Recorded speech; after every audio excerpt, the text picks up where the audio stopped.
Hello दोस्तों, नमस्ते। आज की कहानी है मनहूस या बदनसीब। चांदनी के माता पिता ने उसकी 3 बार शादी की, लेकिन तीनों बार उसका पति मर गया। लोग उसे मनहूस कहने लगे। फिर चांदनी ने क्या किया। शीतल कॉलेज की छुट्टी होने के बाद अपनी सहेली के साथ बातें करती हुई आ रही थी। उसे रास्ते से आते समय दूसरी सहेली नीलम दिखी। शीतल ने नीलम को आवाज़ देकर अपने पास बुलाया और दोनों बातें करने लगीं। नीलम से बातें करते हुए अचानक शीतल को याद आया, तो उसने नीलम से पूछा, मैंने सुना है कि चांदनी ने आत्महत्या कर ली है। इस बारे में उसने नीलम से जानना चाहा। चांदनी, शीतल और नीलम तीनों बचपन की सहेली थी। नीलम और चांदनी दोनों एक दूसरे की पड़ोसी थी और शीतल दूसरे गांव से कॉलेज आती थी। चांदनी की 3 बार शादी की गई, लेकिन उसने आत्महत्या क्यों की, यह सवाल शीतल के मन में था। दरअसल वह अपनी प्यारी सहेली की आत्महत्या से बेहद दुखी थी। चांदनी 10वीं कक्षा में थी, तभी उसकी पहली शादी हुई थी। चांदनी देखने में बहुत सुंदर थी। जैसा नाम वैसे गुण। उसकी एक झलक देखने के लिए दूसरी क्लास के लड़के भी हमारी क्लास में बार बार आया करते थे। वह होशियार, शालीन और भविष्य के सपनों में रंगने वाली लड़की थी। उसने अपने जीवन में कई सपनों को चित्रित किया था। वह अपनी ज़िंदगी में बहुत कुछ करना चाहती थी, लेकिन घर वालों के लोगों ने उसके मना करने के बाद भी ज़बरदस्ती उसकी शादी कर दी। शीतल के मन बहुत सारे सवाल थे। उसे समझ में नहीं आ रहा था कि वह नीलम से कैसे पूछे।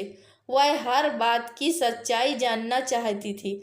आखिर उसने नीलम से पूछ लिया कि चांदनी ने आत्महत्या क्यों की। एक क्षण के लिए नीलम चुप हो गई। जल्दी ही उसके मुंह से शब्द नहीं निकल रहे थे। उसने गहरी सांस ली और बोलना शुरू किया। 4 साल पहले चांदनी की शादी हो गई थी। उसके पति का नाम कबीर था। उसकी बहुत अच्छी गृहस्थी चल रही थी। दोनों एक दूसरे से बहुत प्यार करते थे। जब भी दोनों साथ में कहीं बाहर जाते, तो जो भी इन दोनों की जोड़ी को देखता तो जरूर तारीफ करता था। कबीर और उसके परिवार के सभी सदस्य अच्छे स्वभाव के थे। जैसा उसने सपनों में जोड़ीदार सोचा था, कबीर बिल्कुल वैसा ही था। उसका परिवार मध्यम वर्गीय परिवार था। कबीर के पास एक दुकान थी, जिसमें से उसके घर का खर्च आराम से चल जाता था। चांदनी के घर की हालत बहुत साफ सुथरी थी।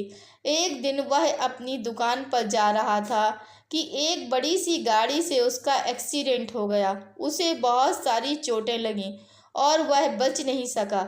चांदनी के ऊपर दुखों का पहाड़ टूट पड़ा और उसके ससुराल वाले उसे ही दोषी मान रहे थे। उसे अपशगुनी, मनहूस और पता नहीं क्या क्या कह रहे थे। थोड़ी दिनों के बाद चांदनी के ससुराल वालों ने उसे घर से निकाल दिया।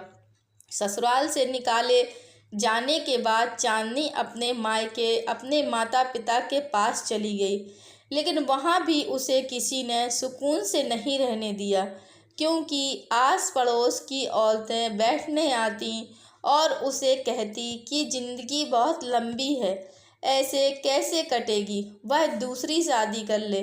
सभी की बातें सुनकर उसके माता पिता ने उसके लिए फिर से लड़का ढूंढना शुरू कर दिया। जब वह बाहर निकलती तो लोग उसे मनहूस कहकर ताने मारते थे। इस वजह से सभी बहुत परेशान थे। ऐसे में उन्होंने जल्दी जल्दी में उसकी दूसरी शादी मुकुल से करवा दी।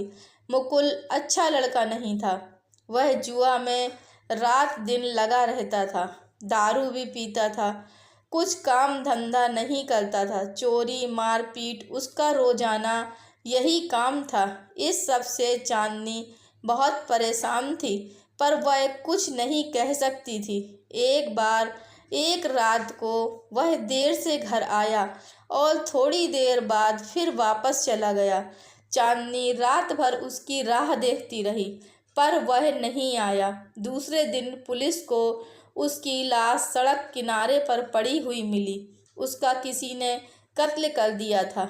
यह खबर जब चांदनी को पता चली तो वह एक बार फिर से दुखों के सागर में डूब गई। कुछ दिनों तक वह अपनी ससुराल में रही, लेकिन बाद में ससुराल वालों ने उसे प्रताड़ित करना शुरू कर दिया। इस वजह से चांदनी वापस मायके आ गई। मायके में कुछ दिन ऐसे ही बीत गए। हर दिन और इसी तरह से आ जा रहा था, लेकिन चांदनी की स्थिति वही थी। उसकी तरफ देखा नहीं जा रहा था। उसका परिवार उसकी स्थिति पा रहा था। इसीलिए उन्होंने उसकी तीसरी बार शादी करने का फैसला किया। उसके लिए रिश्ता ढूंढने लगे। उनके रिश्तेदारों में एक लड़का मिल गया जिसका नाम प्रमोद था। उसकी पहले से ही एक बार शादी हो चुकी थी। चांदनी और प्रमोद की शादी करवा दी गई। चांदनी अब खुश थी। शादी हुई और कुछ महीनों बाद उसे मालूम हुआ कि प्रमोद को कैंसर है। इस बात का पता चलते ही उसके हंसते हुए चेहरे पर फिर से दुख आ गया, लेकिन उसने हिम्मत से काम लिया। इस सब का सामना करने का फैसला किया। 6 महीने तक अपने पति की सेवा की, लेकिन आखिरकार 6 महीने बाद उसके पति की मौत हो गई और ससुराल वालों ने उसकी जिम्मेदारी लेने से इनकार कर दिया और उसे घर से भगा दिया। उसके बाद वह फिर मायके गई, लेकिन इस बार उसके भाई भाभी ने भी उसे घर में आने नहीं दिया। सभी तरफ से रास्ते बंद हो चुके थे उसके लिए। उसे उम्मीद की कोई किरण नज़र नहीं आ रही थी। अंत में उसने खुद को खत्म करने का फैसला किया और अपना जीवन समाप्त कर लिया। चांदनी की यह कहानी सुनकर शीतल की आंखों से आंसुओं की धारा बहने लगी। शीतल पूरा दिन चांदनी के बारे में सोचती रही। क्या इन तीनों घटनाओं में बेचारी चांदनी का कोई दोष भी था? क्या उसके माँ बाप को सिर्फ उसकी शादी कर उसे हर बार किसी के पास भेज देना सही था? वे लोग उसे अपने पैरों पर खड़ा करने की भी तो कोशिश कर सकते थे। सच कहो तो चांदनी की जान उसकी बदनसीबी ने नहीं, उसके परिवार की छोटी सोच ने ली थी। वह बेचारी मनहूस नहीं, बदनसीब थी। दोस्तों, अगर यह कहानी आपको पसंद आई है तो कृपया लाइक कीजिए, शेयर कीजिए और चैनल पर नए हैं तो कृपया चैनल को सब्सक्राइब कीजिए। धन्यवाद।